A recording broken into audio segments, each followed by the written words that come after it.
Hi everyone, welcome back to another video from Tech Basics. In this video, we will be learning how to access Credit Karma virtual card.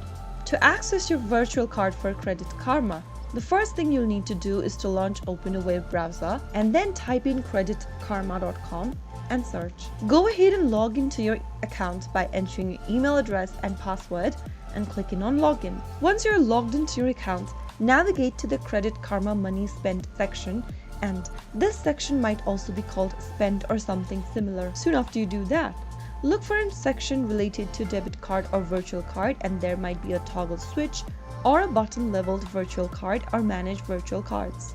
You can now add or enable your virtual card from the section, and you will be able to access your virtual card for Credit Karma. Depending on the app version or the platform, you might need to enable the virtual card feature for your debit card or add a virtual card altogether.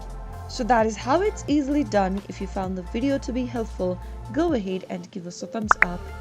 Don't forget to subscribe to our channel by hitting the subscribe button. Press the bell icon so that you'll never miss another upcoming upload from us. I will be back again in the next video. Thanks for watching.